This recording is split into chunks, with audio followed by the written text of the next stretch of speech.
दुर्लभ भोगा। अब पहले से अधिक ध्यान रखना होगा तुम्हें सीता का।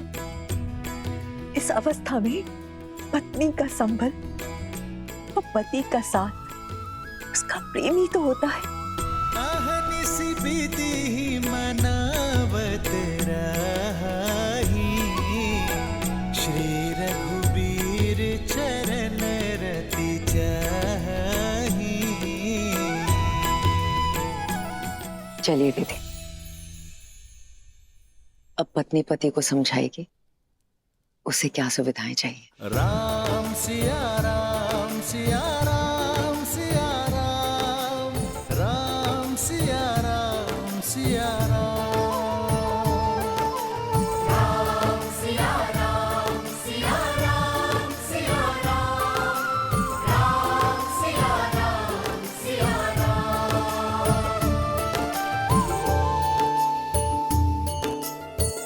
जन्म जन्म का है ये संगम, राम रतन सीता वैभव धन। सच मांडवी, हम चाचा बनने वाले हैं। भरत भैया, हम चाचा बनने वाले हैं। हाँ लक्ष्मण, अब आएगा आनंद। अब अपने भतीजे के साथ मैं संसार भ्रमण पर निकलूंगा। नहीं नहीं नहीं, वो तुम्हारे साथ रहेगा ना तो विवाद करना सीख जाएगा। मेरा भतीजा तो अपने भरत चाचा का मित्र होगा। भरत भैया, बधाई हो। बधाई हो लक्ष्मण, बधाई हो। आज महाराज दशरथ होते तो राम की संतान का समाचार पाकर फूले नहीं समाते।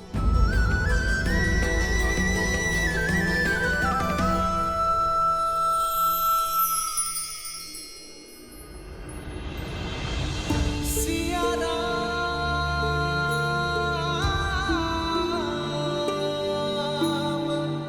सिया राम, आपका मौन मुझे व्यथित कर रहा है। क्या आप प्रसन्न नहीं है? प्रसन्नता तो इतनी है कि मेरे शरीर के कण कण में भर गई है सीते। शब्दों को बाहर निकलने का स्थान ही नहीं बचा। पिताश्री की प्रसन्नता का आज आभास हुआ मुझे। अपनी संतान के प्रति उनके प्रेम का भान हुआ। जब पिता बनने का आभास होना इतना मधुर है तो पिता बन जाना कितना सुंदर होगा।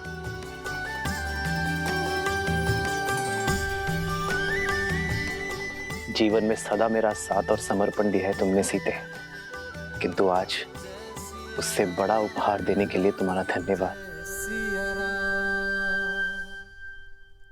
रघुकुल का कुलदीपक आने को है, ऐसे में महारानी का आहार विशेष और विशिष्ट होना चाहिए। राजमाता प्रणाम। मैया ने संसार का सबसे बड़ा सुख दिया है प्रभु को। आप उनसे कहिएगा अब वानर सेना भोज का 2 गुना आनंद उठाएगी। पुत्र तो माता की व्यथा समझ गया, किंतु क्या व्याकुल वानर सेना समझ पाएगी? सीता रसोई घर में नहीं जा सकती। 3 मास तक कोई श्रम नहीं कर पाएगी।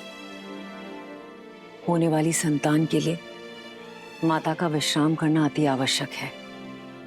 भोजन अब वो पुण्यवासन संस्कार के पश्चात ही बना पाएगी। माता, ये तो शुभ है। कुमार और प्रभु श्री राम का भोज एक साथ हो जाएगा। और आप वानर सेना की चिंता ना कीजिए। हम वानर तन से चाहे कितने भी कठोर हों, मन से उतने ही भोले और कोमल हैं माता। उन्हें तो मैं व्यंजन की और भी लंबी सूची बनाने में उलझा दूंगा माता। माता, प्रभु श्री राम के पुत्र के लिए उनके भक्तों को ये प्रतीक्षा भी स्वीकार है।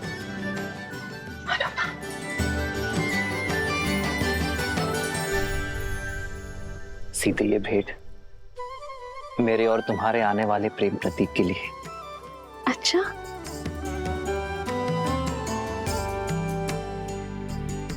संसार में आने से पहले ही इसने आपका प्रेम भी बांट लिया? हाँ, मैंने तो बांटा है, पर कदाचित तुम मां बनने के पश्चात मेरे साथ अन्याय ना कर बैठना।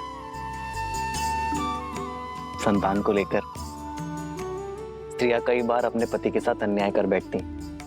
वो तो है। आइए देखते हैं कि आप इसके लिए क्या लाए हैं।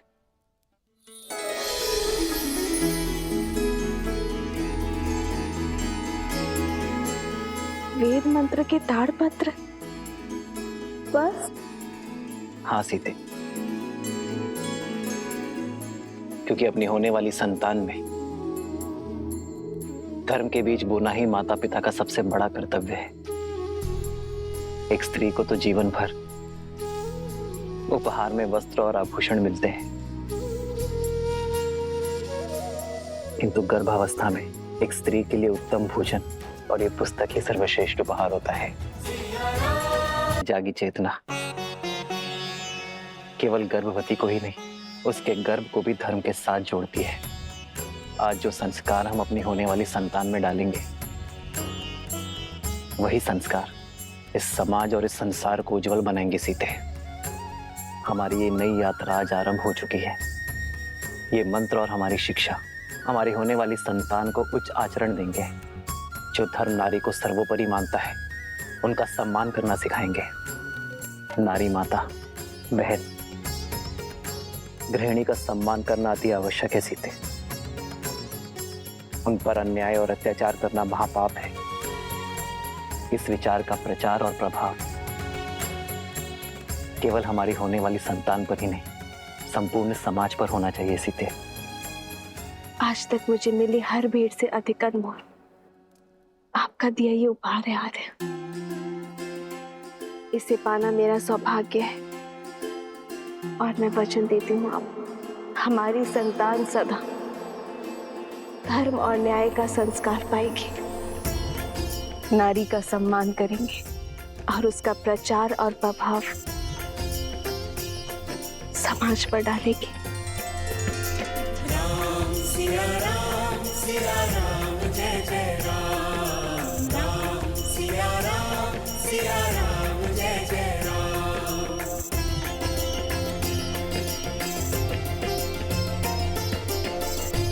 सीते, मेरे इस उपहार के बदले क्या तुम मुझे एक उपहार दोगी?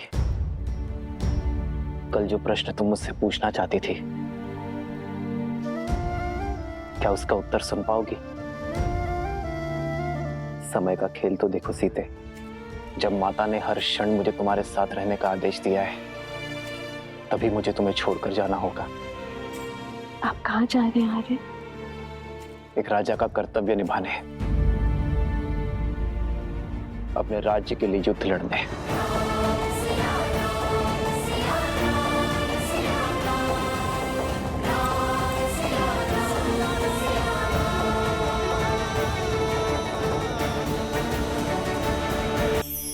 सीते, रावण के मामा भास्कर ने अयोध्या पर आक्रमण कर दिया है। अपनी प्रजा की रक्षा के लिए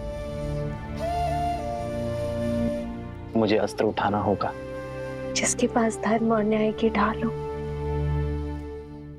उसे अधर्म का कोई वार नहीं हरा सकता। मुझे विश्वास है कि विजय आपकी ही होगी आर्य। और रही बात हमारे साथ की, तो माता पिता का कर्तव्य संतान को भविष्य के लिए सच करना भी तो है ना।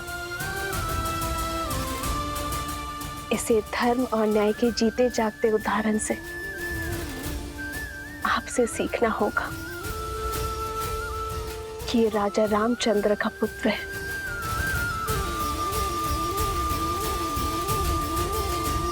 जानती हो सीते, मेरा सबसे बड़ा बल क्या है? तुम्हारा विश्वास। राम सिया राम सिया राम सिया राम, राम सिया राम सिया राम,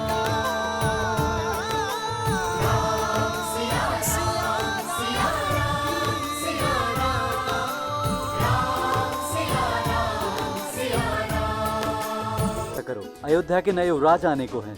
कितना शुभ समाचार है ना। हाँ, ईश्वर करे महारानी और उनकी संतान को सुखी रखे एकदम। बहुत शुभ समाचार है सच में। कितनी खुशी की बात है ना ये।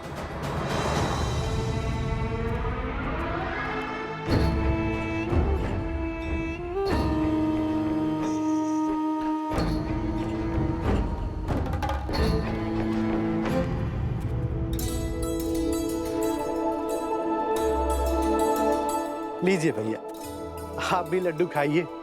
हमारे राजमहल में लल्ला आने वाले हैं, प्रभु श्री राम के उत्तराधिकारी आने वाले हैं। खाओ खाओ।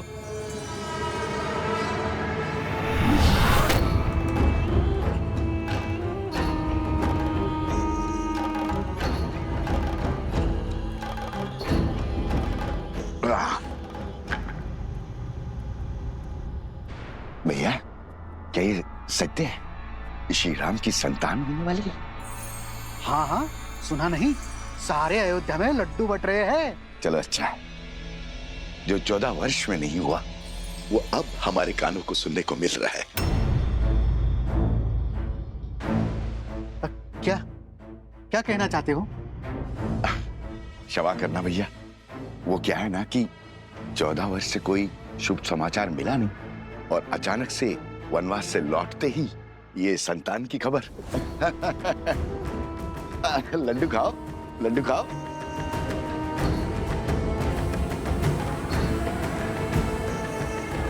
किसने अयोध्या की गरिमा पर इतना बड़ा घोर लांछन लगाया है? किसने उनके गरिमा का वध किया? किसने? सामने आओ, अभी मैं उसकी जीवा काट लूंगा। मारो, मारो मुझे, मारो। क्षमा के योग्य नहीं हूं मैं। बचपन में माता मारती थी, बड़ा हुआ तो मित्र मारने लग गए। इस जीवा के कारण ये स्थिर नहीं रहती है, कहीं पे कुछ भी बोल देता हूं मैं। घोर अपराध हो गया, मुझे स्वयं को दंड देना होगा। मैं स्वयं को दंड दूंगा। दंड देना होगा, दंड देना होगा, दंड देना होगा, दंड देना होगा, दंड देना होगा। ए रुको, रुको। अरे क्या कर रहे हो?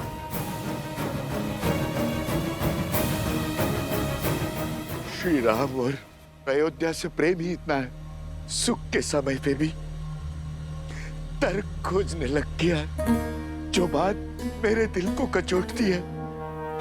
क्या वो आप सबको व्याकुल नहीं करती? हमने श्री राम की तरह वनवास के दुख नहीं भोगे। हमने तो महारानी सीता की तरह 6 महीने उस दुष्ट रावण की लंका में रहने का दंश नहीं भोगा। सोचिए, विचार कीजिए, क्या क्या हुआ होगा उस 6 मास में। क्या क्या बीती होगी महारानी सीता पर। क्या ये विचार आपको व्याकुल नहीं करता? अपनी व्याकुलता हमें नहीं, श्री राम को बताना, वही निर्णय लेंगे। चलो मित्रों। अरे रुको, रुको, कहां जा रहे हो? मैं स्वयं लज्जित हूं। अब तुम जाकर ये प्रश्न श्री राम से पूछकर उन्हें लज्जित करोगे? वो श्री राम जिन्होंने अयोध्या को मान दिया, सम्मान दिया, उन्हें लज्जित करोगे? क्या उत्तर देंगे? उनका तो स्वयं संबंध है इस घटना से। देवी सीता के लिए रावण का वध किया है श्री राम ने।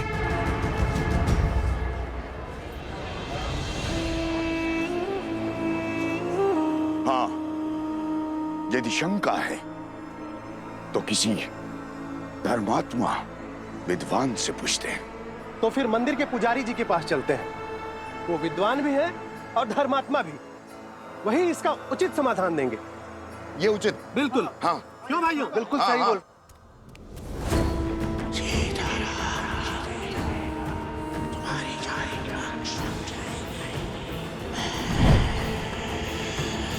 पास का वास्तविक अर्थ है अपने नगर से, अपने घर से, अपने सुखों से, गृहस्थ कर्म से पूर्ण संन्यास। यानी ब्रह्मचर्य। श्री राम जैसा पुरुष जिसके मन में धर्म के संस्कार बसते हों, वो वन के वातावरण में संतान को जन्म देके उस संतान को धर्म से वंचित नहीं कर सकता। वो अपना ब्रह्मचर्य नहीं तोड़ सकता। इसीलिए 14 वर्षों में कोई संतान नहीं हुई। उचित कहा पुजारी जी। हमारा संदेह मिटाने के लिए धन्यवाद पुजारी जी। चलो भाइयों। रुको। वाह पुजारी जी वाह, धर्म की बात तो कर ली, अब सत्य पे आइए पुजारी जी। क्या है सत्य का आधार? विश्वास से कल्पना होती है, सत्य को प्रमाण चाहिए। बोलिए, है कोई प्रमाण?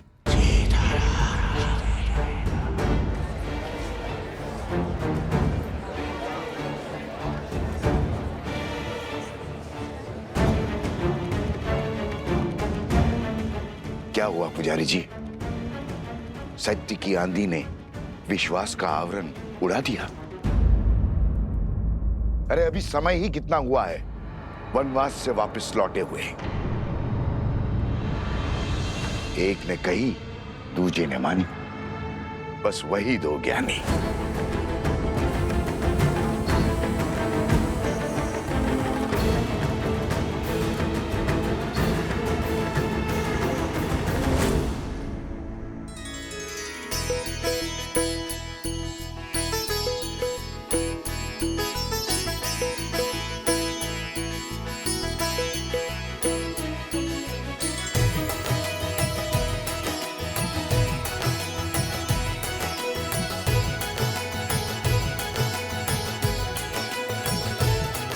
हनुमान,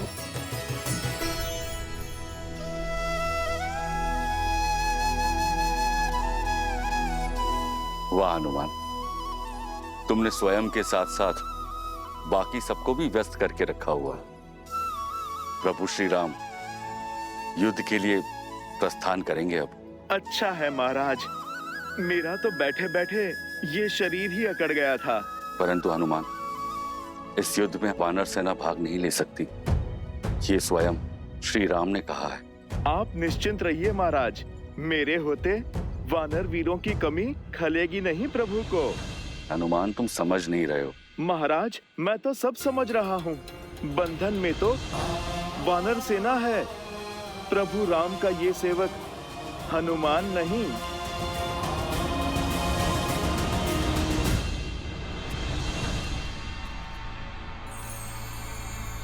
सुना है श्री राम अपनी सेना लेकर पश्चिम की ओर जा रहे हैं, उस दुष्ट भास्करन और उसके बेटे से लड़ने। हाँ, आक्रमण तो हुआ है, कदाचित शत्रु बड़ा बली है। अच्छा, राम भास्करन से युद्ध करने जा रहा है। भास्करन से युद्ध तो भरत और लक्ष्मण भी कर सकते हैं, फिर राम स्वयं क्यों जा रहा है? वो भी ऐसे समय में जब सीता गर्भवती है। राम ऐसी मूर्खता क्यों कर रहा है?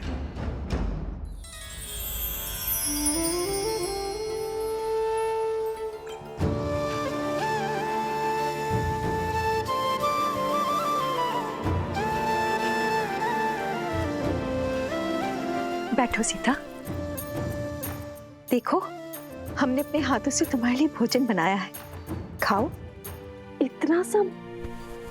इतना सब कहाँ? अब तुम एक नहीं दो हो। तुम्हें हमारे आने वाले पौत्र के विषय में भी तो सोचना है। होने वाले शिशु के लिए पोषण अति आवश्यक है। ग्रहण करो।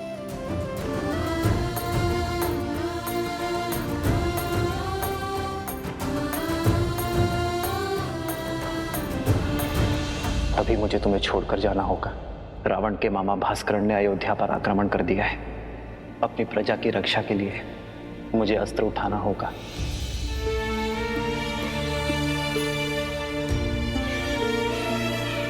देखने भर से पेट नहीं भरेगा पुत्री। माता, मेरा कुछ खाने का मन नहीं।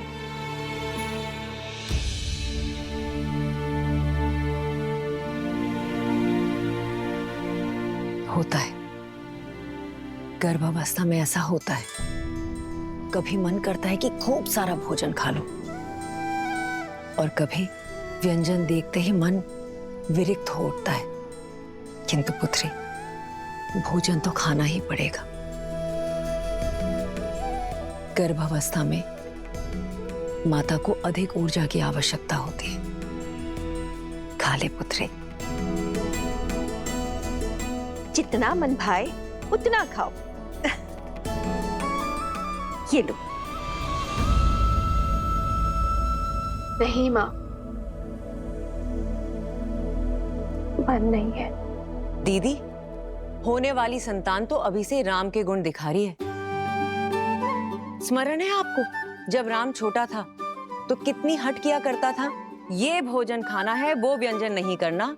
रात्रि में उठ उठकर मुझसे व्यंजन बनवाया करता था, और मैं रात्रि में उठ उठकर उसके लिए राजभोग बनाया करती थी। स्मरण है दीदी? हाँ, याद है।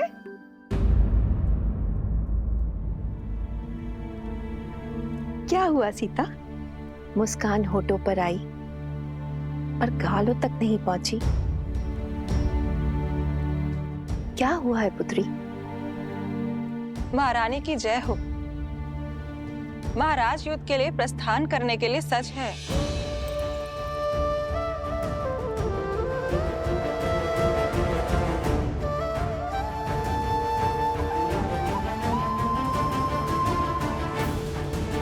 मैं समझी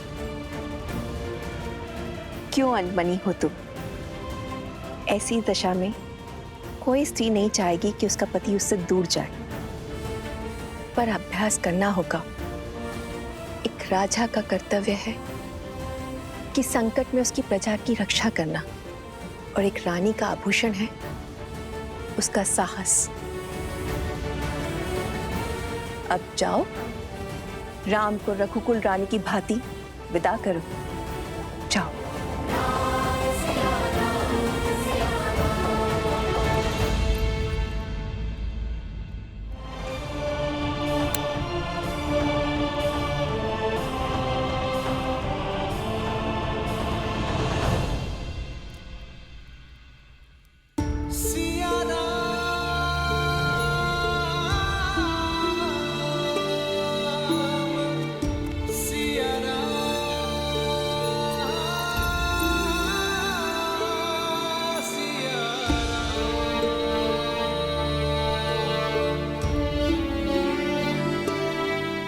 कल जिस विश्वास से मेरे विजय की घोषणा की थी, आज उस मुख पर इतनी चिंता क्यों सीते?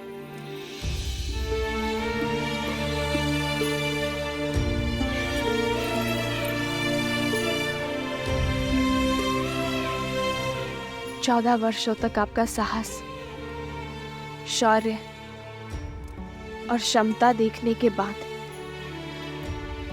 कि सीता कभी चिंतित हो ही नहीं सकती यार। परंतु एक होने वाली माँ का स्वप्न बिगड़ जाने का शोक अवश्य है। इतने वियोग के पश्चात सोचा था कि अब आपसे कभी दूर नहीं रहूंगी, पर कर्तव्य आपको फिर हमसे दूर कर रहा है। कर्तव्य राम और सीता को कभी दूर कर ही नहीं सकता सीते। कर्तव्य तो हमें जोड़ता है। जानती हूँ, पर ये इससे वियोग क्यों आ रहा है? इस समय आपको इसके साथ होना चाहिए था।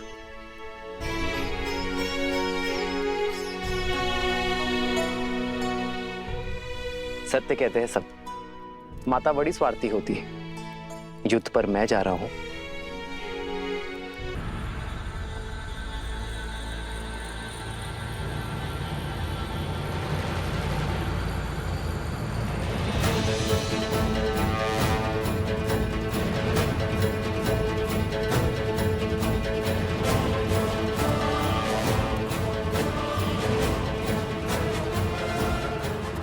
क्या हुआ भैया?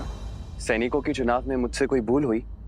जिस समाज में बालक के हाथ में शास्त्र के बदले शस्त्र हो, वहां असुरों का वास होता है शत्रुघ्न।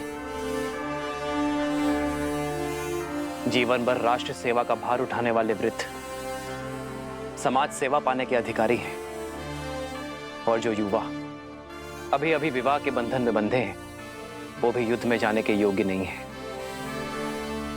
प्रभु, ना मैं बालक हूं, ना मैं वृद्ध हूं, और ना आप विवाहित। फिर मुझसे राष्ट्र सेवा का सुख क्यों छिन रहे हैं आप? क्योंकि तुम अयोध्या के सैनिक नहीं हो।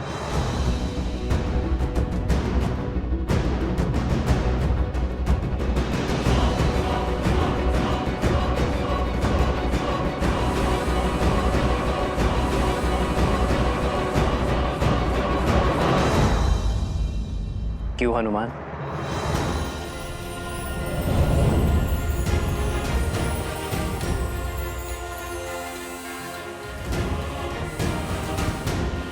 प्रभु, प्रभु, प्रभु, मैं अयोध्या का सैनिक नहीं हूं, इसलिए आप मुझे छोड़ के जा रहे हैं।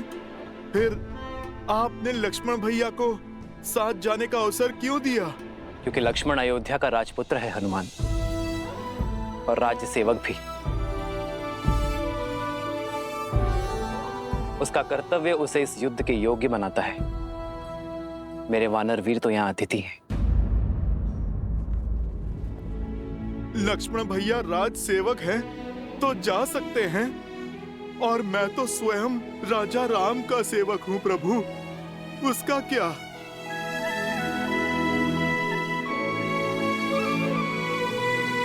प्रभु, रघुवंशी कभी ना वचन तोड़ते हैं और ना ही भूलते हैं। फिर सदा मुझे सेवा में रखने का वचन देकर आप कैसे उससे मुक्त हो सकते हैं प्रभु? आप निर्णय कीजिए प्रभु, हनुमान क्या है, वानर या भक्त?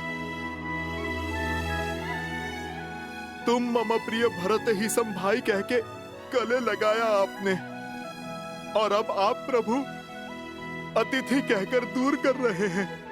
ठीक है प्रभु, आप तो राजा हैं, बड़े दायित्व हैं आप पर प्रभु मेरा तो एक ही दायित्व है, अपने प्रभु श्री राम की सेवा।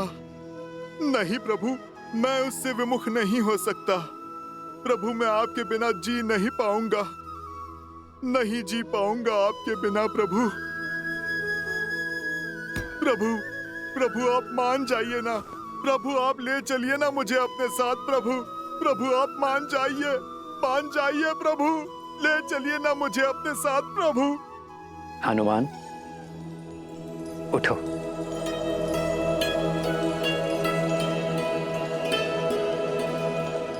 तुम जीत गए हनुमान, मैं हार गया। चलो हमारे साथ, किंतु मेरी एक शर्त है। कैसी शर्त प्रभु? कि तुम शस्त्र नहीं उठाओगे।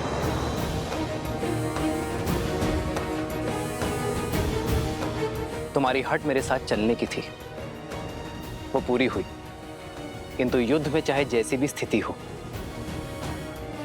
तुम अस्त्र शस्त्र का उपयोग नहीं करोगे। स्वीकार है प्रभु, स्वीकार है।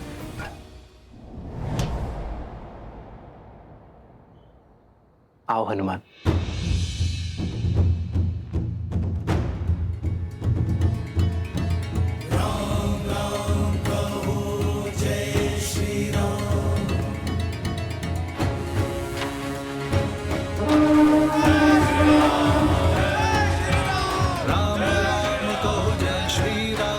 दशरथ नंदन राजा राम, राम नाम भजते हनुमान, अवध बिहारी राजा राम।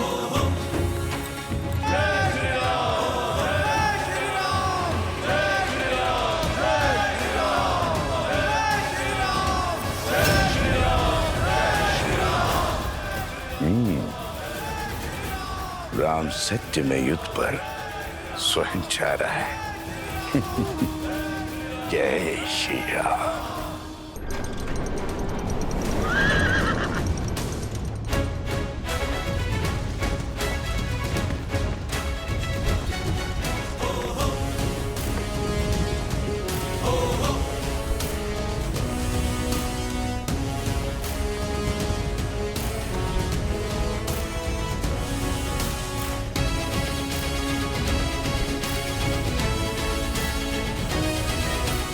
पहली टुकड़ी दाईं ओर से और दूसरी टुकड़ी सीधा प्रहार करेगी।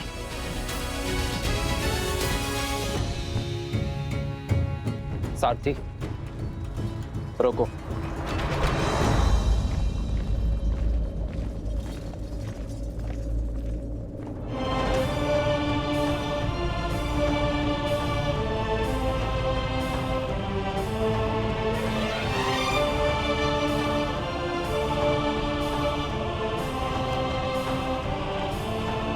प्रणाम ऋषिवर। आपका अचानक दर्शन संकेत है कि आप कोई गंभीर निर्देश देना चाहते हैं। निर्देश देने नहीं, दुविधा का निराकरण लेने आया हूं राम। इस युद्ध का नेतृत्व कोई भी कर सकता था, फिर आप अयोध्या छोड़कर क्यों जा रहे हैं? जब मेरा सबसे बड़ा शत्रु नगर के भीतर है, अयोध्या की शांति को ध्वस्त करना चाहता है, तो मुझे अयोध्या में रुकना चाहिए था। यही ना? मेरा शत्रु भी तो यही सोच रहा होगा महर्षि।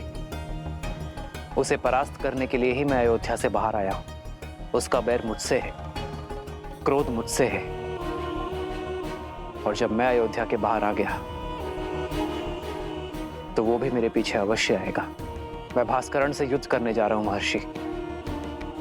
युद्ध में भले ही भास्करण से करने निकला हूं, किंतु भास्करण और संहार दमन केवल मेरे लिए माध्यम है। सहस्त्र रावण भास्कर्ण का भाई है महर्षि। भास्कर्ण को कष्ट में देखकर उसे भी कष्ट अवश्य होगा। उसका कष्ट सहस्त्र रावण को अवश्य खींच लाएगा।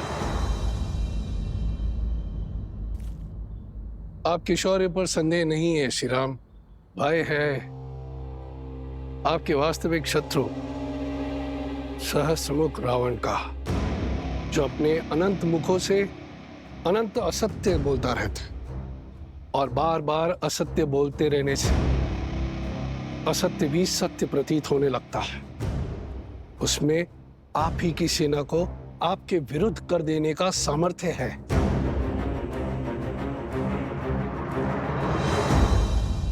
इसीलिए तो सहस्त्र रावण को अयोध्या से दूर खींच लाऊंगा मैं। उसे अकेले ही ललकारूंगा, ताकि वो मेरी अयोध्या में असत्य का विष नहीं घोल पाएगा। और इसमें आपके प्राणों का संकट है। अपनी प्रजा के हित के लिए राम को मृत्यु भी स्वीकार है।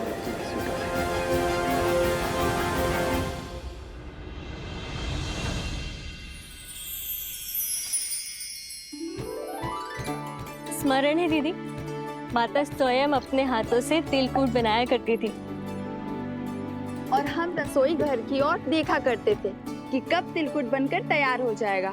पर सूर्य देव को अर्पण किए बिना हमें तिलकुट मिलता ही नहीं था, है ना सीता दीदी?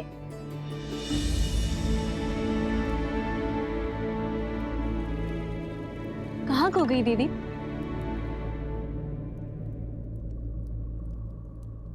श्री राम की चिंता में हूँ।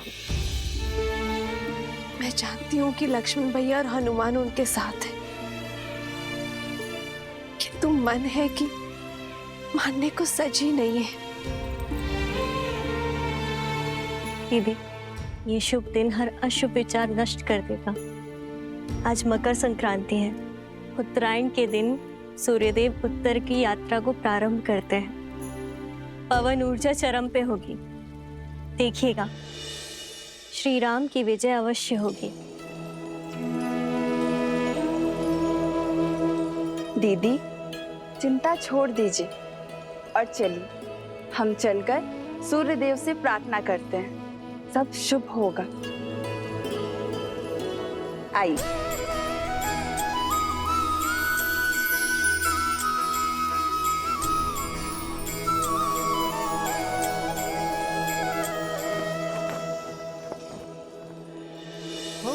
माघ मकर गत रवि जब होई, तीरथ पति ही आव सब कोई। देव धनुज किन्नर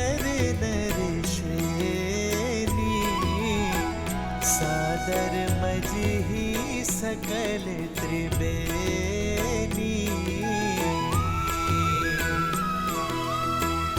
पूजहि माधव पद जल जाता, परसिहि अखय बटु हर्षहि गाता। हे सूर्यदेव, मेरे श्री राम को युद्ध में विजय देना। शीघ्र अतिशीघ्र लौटकर उन्हें परिवार और राज्य की सेवा करने का अवसर दीजिएगा। सुना नहीं क्या क्या बातें हो रही है नगर में? कैसी बातें? लोग आजकल काना फूसी कर रहे हैं राजा राम और माता सीता के विषय में। हाँ, मेरे पति ने भी मुझे राजमहल की सेवा छोड़ने के लिए निर्देश दे दिया है। क्यों, ऐसा क्या हुआ? क्या बातें कर रहे हैं आप? तो बोलो, क्या बोल रही थी तुम? जी वो मेरे पति दूसरी पत्नी लाना चाहते हैं, और जब मैंने विरोध किया और श्री राम के एक पत्नी व्रत होने पर दुहाई दी, तब उन्होंने क्रोधित होकर कहा कि राजाओं का क्या, वैसे भी श्री राम के प्रेम के आगे उनको कुछ गलत नहीं लगता। वो तो कुछ भी नीति बना सकते हैं, उनको कौन है कहने वाला। सामर्थ्य को दोष और स्वर्ण को दाग नहीं लगता, पर हमें राजाओं की चाल पर नहीं चलना। और कहा कि महल के वातावरण से मेरा मन दूषित हो जाएगा। कैसा दाग और किस पर लगा है? वो तो नहीं बताया। आने दो श्री राम जी को। जब ये प्रश्न राजसभा में सबके सामने पूछा जाएगा, तब हर रहस्य से आवरण हटाना ही पड़ेगा। मानवी, श्रुतकीर्ति,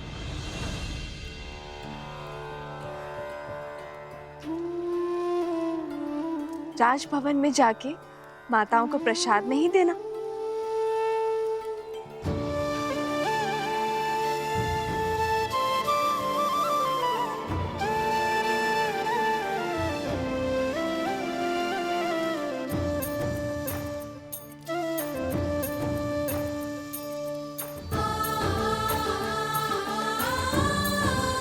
कितनी शुद्ध और सरल है देवी सीता। इनके बारे में कोई इतना ओछा कैसे बोल सकता है? दीदी, किसी दासी का पति राजमहल के वातावरण के बारे में आपत्तिजनक बातें फैला रहा है। राजा और रानी के विषय में शंका पनपना उचित नहीं है। समस्या फैल सकती है दीदी। राम राज्य में अराजकता कभी नहीं आएगी मांडवी। श्री राम आते ही कोई ना कोई हल अवश्य निकाल देंगे।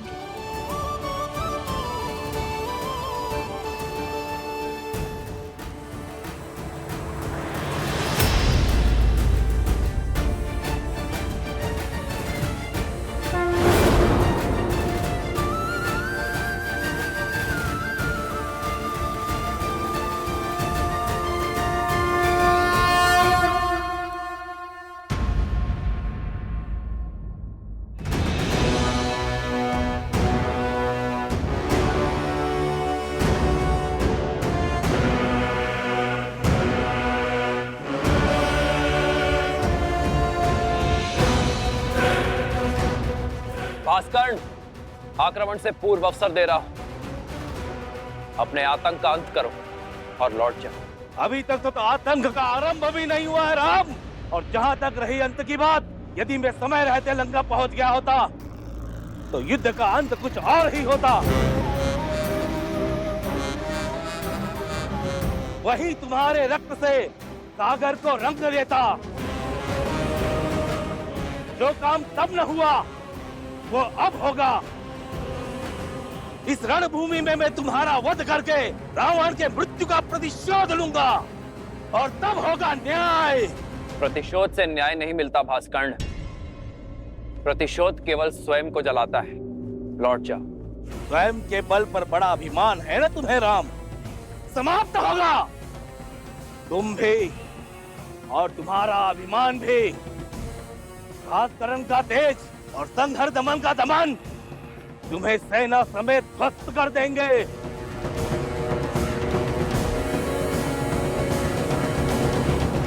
लक्ष्मण, मैं भास्कर्ण का सामना करूंगा, तुम संहार दमन को खोजो। और स्मरण रखना, वो उभयचर है।